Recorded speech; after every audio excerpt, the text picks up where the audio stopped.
আজ আমাদের কাল বৈশাখী ঝড় হচ্ছে, তোমাদের প্রকৃতিটা একটু ভালো করে দেখাই, চলো।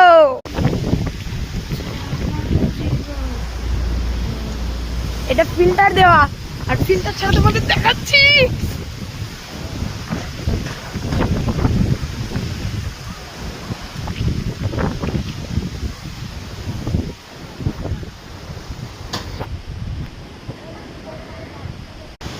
ফিল্টার ছাড়া পুরো এরকম লাগছে।